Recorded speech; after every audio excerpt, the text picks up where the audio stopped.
Hello, people of Squidge Rugby. I bring you this urgent broadcast and welcome you to the Warren Gatland calls the Welsh national rugby team woke edition of the Squidge Rugby YouTube channel. We have been working on several other videos alongside. We've had some delays, we've had some things pushed back because of various circumstances that you'll see hopefully very soon on other videos, including Ireland v France. However, we had to stop and make an emergency broadcast because a day I think we both knew was coming has finally arrived. We stopped when Warren Gatland got fired by Wales, and this was the other thing. There were two Warren Gatland stories we knew was coming this year, right? One was he's going to get fired by Wales, and the other was he's going to call something woke. Yeah. It should have been our predictions at the start of the year. It wasn't.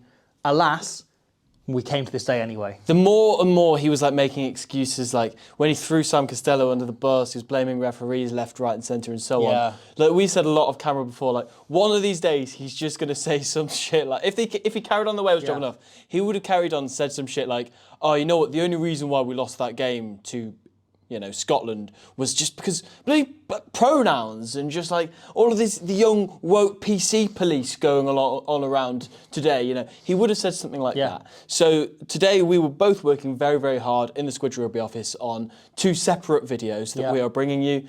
And then at one point, I just turn to you and I say, oh my God, it's happened. And I show you the headline on Wales Online. And by the way, we've not read this yet. No. This is our fresh live reaction. And the headline on Wales Online that says, Warren Gatland, the Wales team I'd pick now, my warning to Abby Tierney, and when we went woke. It was coming. It was coming. The fact that, why do we need input from a guy where we were playing worse under you literally 3 weeks ago? Yeah. Do we need Gatland's input now? I don't know. He loves these little mini media appearances. The entire Six Nations campaign complaining about ex-players in the media, moaning and saying this is what you should be doing differently, this is what should be happening, right? He spent the later days of Wayne Pivac's reign doing that, and now he's doing exactly that for Matt Sherritt before his own bloody seat in the coaching box has gone cold. Yeah. So this was an appearance on the Stick to Rugby podcast, which is, for people who aren't aware, it's the Stick to Football podcast, but about rugby. A crazy idea. Yeah, it's mental. Just like this is the Squidge Football channel, but about rugby. Yeah, exactly. There's going to be so many Squidge spin-off accounts of sports we don't actually know about. I can't wait. So, obviously first couple of paragraphs set the scene, but the most important part of that is the word woke is in quotation marks. Okay. So that was a word that was said by Warren Gatland. So Gatland said that there was lots of work to do in Welsh rugby. He called for more resources to be directed to the academies and pathway systems. Yeah, correct. Yeah, as well as greater alignment between the four regions and the WRU. Yeah. But after watching Wales show signs of improvement under Matt Sherritt, he was also quick to stand by his approach and name the team that he would pick going forward. Okay. I mean, we'll get into the details here. I do want to make the point again that he suggested that there needs tighter unity between the four regions and the WRU when, again, hearing stories, I don't know any of this, I wasn't in any of these conversations, he was the cause of a lot of those problems, right? I think it's pretty public that him and Toby Booth didn't really see eye to eye when he was Ospreys head coach. Likewise, him and Sherritt have had disagreements in the past, most notably the Mason Grady issue, where Gatland was sure he was a 10, and Sherritt pretty publicly said, I completely disagree, I think Gatland's wrong on this. And you mean he thought he was a centre? Centre, 12, sorry.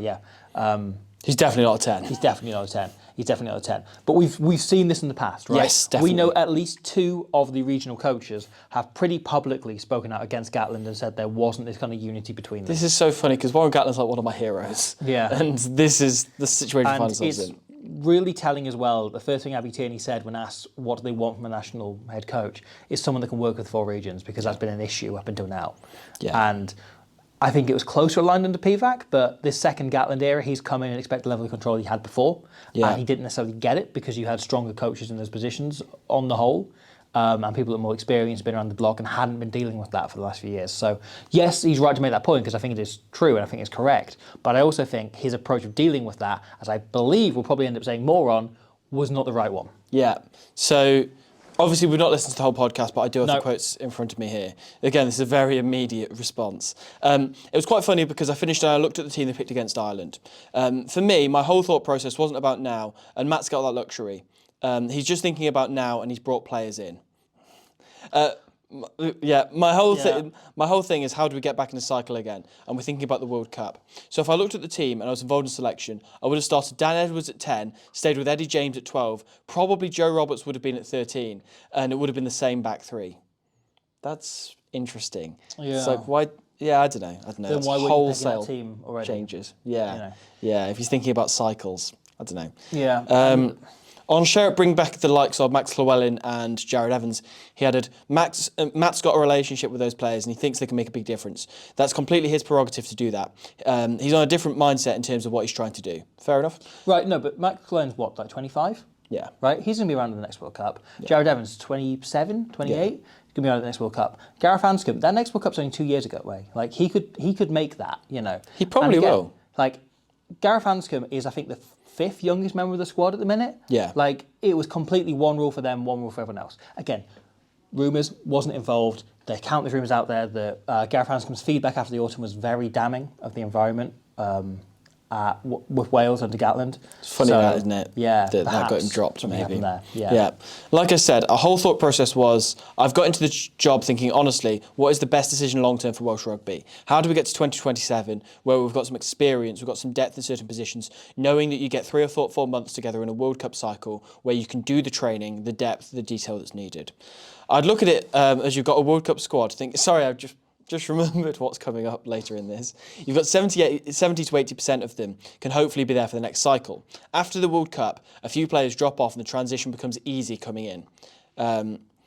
Then you lose players on the way to, and the transition is easier. But after France, when you lose 18 players within your squad, it's going to take a little bit of time to replace that strength and depth. That was my whole thought process on where we were. A lot of that is a very fair point, and it would be fair were it not for the fact they're on 16 games losing in a row. Yeah. And were it not for the fact that Welsh rugby was already on a bit of a downturn, partly through the regions being underfunded and leading to not enough crowds and people being invested in those, partly through the PVAC here being so weird and up and down, people struggling to invest in that team, I think. Yeah. An awful lot. And him not bringing through anybody particularly a test match animal as a youngster, you know. And so we find ourselves in a situation, right? I've talked a little bit about this in the past, where the enemy at the minute for Wales isn't the next World Cup. The goal isn't the next World Cup. It's overcoming the apathy that's crept into Welsh rugby over the last few years. 100%. The enemy is getting people back involved. It's getting people to care about this team again. It's getting people to look up and go, okay, I care about this side. Because then you can build beyond that. And also, you start to, by focusing on the now, right now, which is also what he said he was doing in the autumn, right? And it didn't bloody work because they lost 4 games in a row. So how can he justify that as an approach?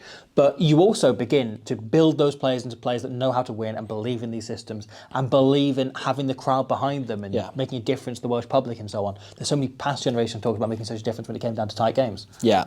I had to be true to myself and I think, Warren, this is not about you or what you're trying to do. If you honestly believe you're building this team to get them to the best possible shape for the World Cup, then you've got to stick to your principles. That's exactly what I was doing. I've done okay in rugby and I'm not sure, and I'm not in there thinking I've got to protect my job or got to worry about my family or all these sorts of things. I can make these different decisions. I wholeheartedly believe that his heart was in the right place, that he believed he was the correct person for the job. Again, since we recorded that video on Gatland before, it has come out it was his decision to stand down rather than the WU firing him.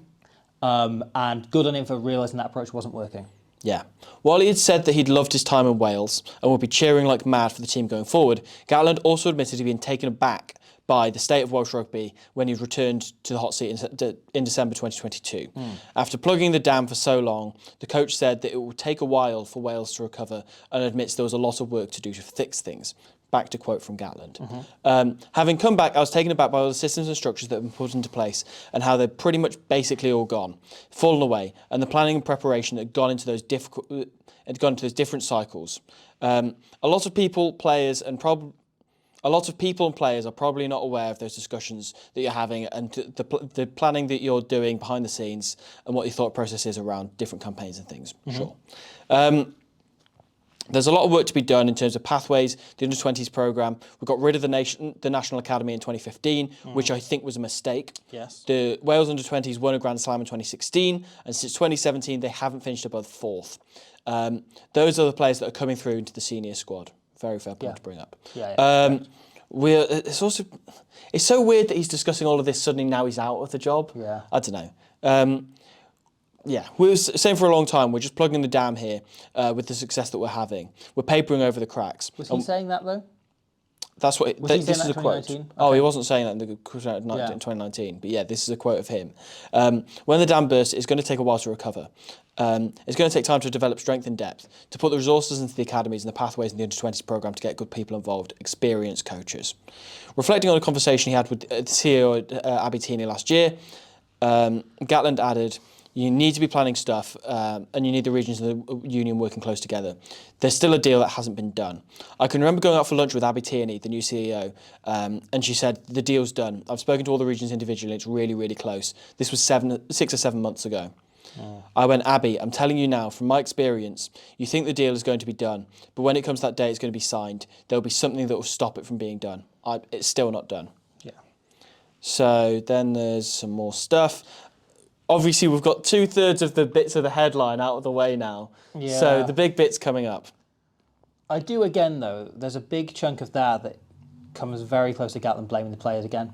He's going, the academies aren't good enough, they're not producing good enough players, right? Which you can agree if the structures aren't in place to do that, but I still, Urkel once again have been blaming the players when we look at the last 2 weeks, and they have played better for playing a different system. And those players are capable of much more than he was getting out of them. Yeah, a lot of it was his job to specify why, what they could have done differently, rather than saying they need to do something differently. I don't know what that is, because I'm just a guy who talks about rugby, you know. Warren Gatland was the guy who was in charge of men's rugby in Wales. Like, it's his call, you know. I think there was a period where we became so woke and we were afraid to do what we said and stuff. But sport, not just rugby, it's hard and it's tough and it's not always enjoyable, and you've got to be mentally tough and you have to have resilience.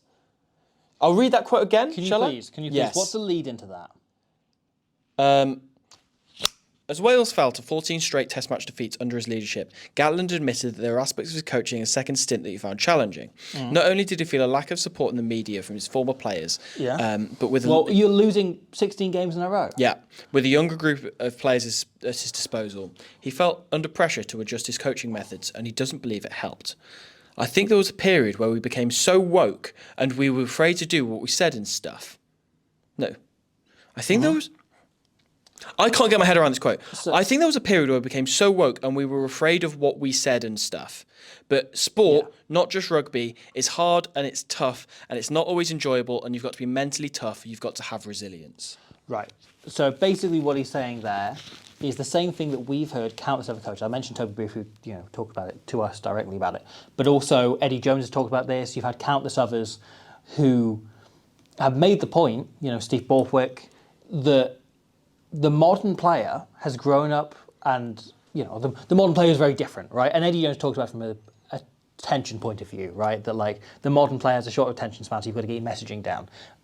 But you listen to other players with more empathy than Eddie Jones or Warren Gatland, and there are, look, the modern player in their early 20s has grown up in a very, very different society to even the likes of Sam Warburton, Lee Halfpenny, that kind of generation of Welsh players, right? They've grown up in a scenario, in a place where the world is kinder and more likely to listen to you if you're struggling, and able to take things on board and help, and it isn't reliant on you just beating yourself up all the time, which is what Gatland did an awful lot. Was he flogged his players incredibly hard, and they worked incredibly hard. And I think two things have changed, right? One is that players now look at that and go, and I think Gatland's looking at this and going like, oh, they're bloody woke, aren't they? Look at these bloody snowflakes.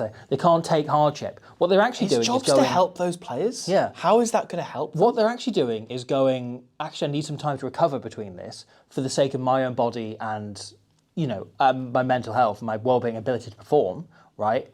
And the other side of this is the intensity of Test rugby keeps going up and up and up. Yeah. And it's got to the point, as we've talked about before, that you look at Quins winning the Premiership in 2021, they won it because they reduced their training load by 70%, right? And suddenly they're able to bring that intensity of the weekend, because if you keep bringing the intensity of training up to match test intensity, you don't have any more left in the tank, because human beings are only capable of so much, both physically and mentally. And what Gatland's failed to take in is now calling woke, and all this bloody bullshit, is the fact that human beings have a certain load they can bear, right? And you can't look at me and tell me that Jack Morgan is not a resilient person because he's kind, because he thinks about others.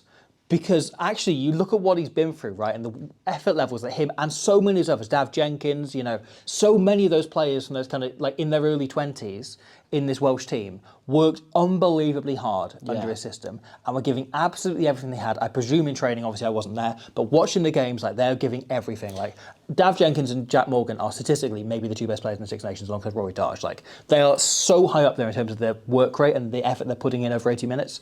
And yet, right, to come back and say those players aren't mentally resilient just because perhaps they want a day cowardly. off, perhaps they want something. It is. It's bullshit, it's old-fashioned, it's nothing. Yeah. And also bear in mind, Warren Gatland would have been the hero of a lot of these players because they're a similar age to us. They would have started watching rugby at a similar time to us when Warren Gatland was the head coach. Obviously, he, for all of their childhood and teenagehood, would have been the Welsh head coach before the PVAC era, when a lot of these players won their first caps. Like, he's a hero for a lot of these people. Who are you helping by just saying, like, the way that you feel is illegitimate? Yeah. Obviously, a big part of this, like, you mentioned there Toby Booth, like, when we spoke to him, he kind of mentioned about how, obviously, he's got a very good track record with young players, and he's very aware that the current generation respond well to empathy, and that doesn't mean that they're soft. You give them that empathy, you hear them out, and then you say if you do that, they will be more likely to listen to you if you tell them then man up in a different circumstance or whatever. Not that I'm in favour of that as a phrase, but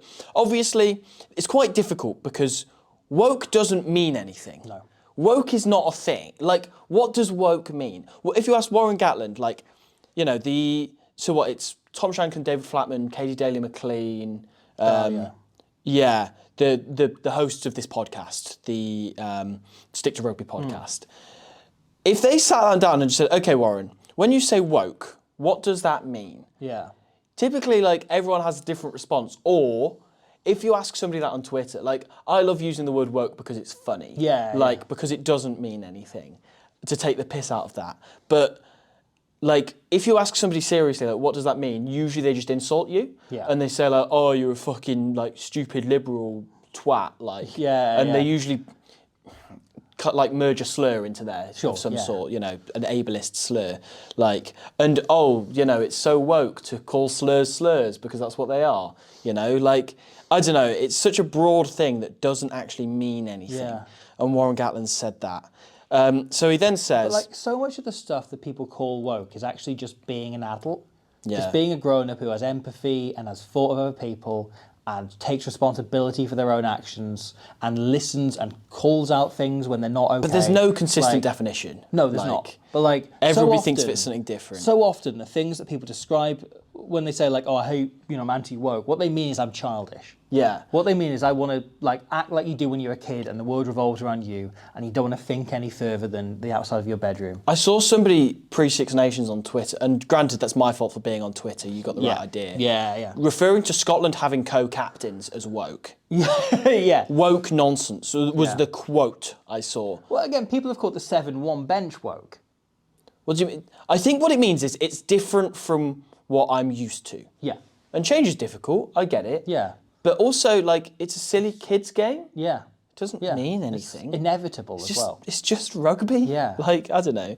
And you can't tell me the situation where players are okay with communicating their feelings and with being able to come to terms with how they're doing isn't better, both for them as human beings, but also for their performance, if they were to modulate a game that's inherently emotional as rugby. It is, properly. Like, you want them to be able to articulate their feelings and think properly on it and reflect. You need that, like, in order to perform properly. And it's hard, like, you're doing it every day. You're in the gym and you're running around and you're thinking, like, meticulously about what do I need to do that's better in my game because I'm losing games constantly.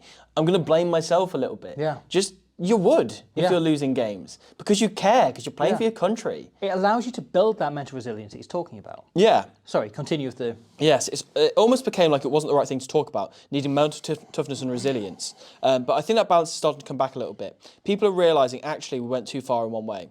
On why he ultimately walked away last month, he said, I thought there's too much negativity around the game directed towards the team. And to me personally... directed towards the union. The best thing was thinking can I step away to take a little bit of pressure off the players and the union for a period. then that focus on me gives a little bit of chance, a little bit of a reset to see what they can do. It was probably the first time I've gone into games with a little bit of trepidation. You always get a little bit nervous before games, but it was the first time I was going, am I enjoying this? And probably why I ended up making the decision. Fair enough. Like, I respect his honesty on that. Scroll down. That's the end of the article. That is the end of the article. Okay. How do we feel and what do we feel we've learned about this? I feel frustrated because Warren Gatland is, as I say, he's one of my heroes. Like, I've loved him for a long time. And obviously, what I need to make really, really clear, I'm not offended by him using the word woke. I find it fucking hilarious. It's like, so stupid. Yeah. Just, what are you because doing? it's not a thing. It doesn't mean anything. It just makes anyone in my eyes who uses the word woke unironically suddenly just looks like a dunce out of nowhere. You know? It ages a man, and it's always men. Virtually always men. It ages a man drastically. And I don't know, like, I love Warren Gatland. I still love Warren Gatland and what he did for Wales, like, for over all of those years. Like, I'm so grateful for all of that.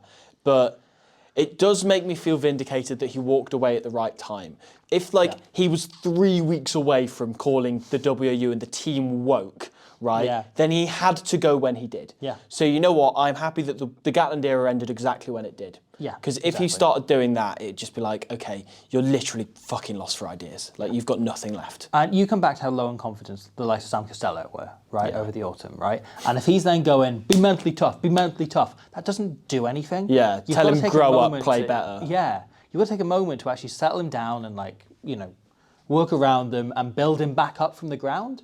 Rather than, and it also explains the likes of Reece Priestland's drop off, you know, and his like complete mental health collapse, which he's talked about himself, you know, over that later days of his like first block of his Wales career. And again, there's countless other players like that who just weren't in the situation. And it's just, it is for like someone who was famed for their man management and motivational skills, childish.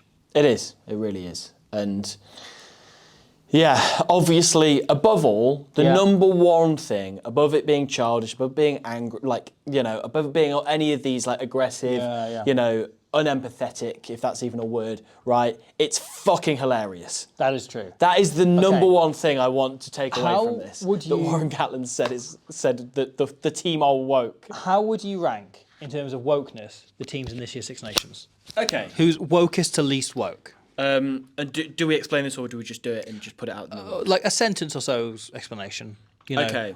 You know what, I'm going to go team by team and rank whether, you know, because while I'm thinking about this, so Italy, are Italy woke? Yeah, Italy are pretty woke. Italy are the wokest team. They might be the wokest team. They are the wokest team. Because they're young. New, they came in, they're a young team. Like, Paolo Garbisi's still like 18, he scored like 60,000 caps. That isn't how you use any of those words. Nacho Brex plays for them.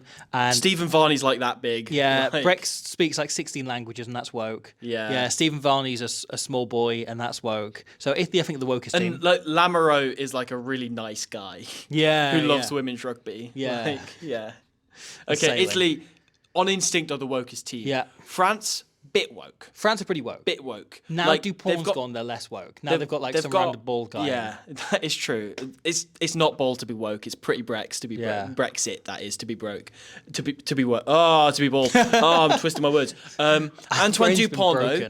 It's woke to say he's the best player in the world. That's woke. / goat. He himself is woke. He, you know, is openly anti-Le Pen, openly very, very pro-queer rights. Yeah. You know, possibly bisexual himself, not to speculate. Antoine Dupont himself, if we can enter him as a team on his own, is the wokest player in the Six Nations, but I think the rest of France kind of drags him down to second. Yeah, okay. Because you have some of the Galtier occasionally says some very stupid, like, stuff. England have gone woke. They kicked the ball now. They've kicked the ball now. Woke. Back in my day. There was that guy who did call tactical kicking woke on Twitter. Yeah, they kicked the ball. They kicked the ball, and now they play with woke tactics. They don't. They don't play like a proper England team. England are meant to be the least woke team, and all we need to do is bloody get rid of Borthwick, get rid of every single player, and just pick Cipriani. Get rid of Borthwick. Bring in a proper Englishman who knows what England is, has been to England before, bloody eats meat pies for every single meal, not woke things like eggs. And England have the best women's team, which is so woke. That is woke.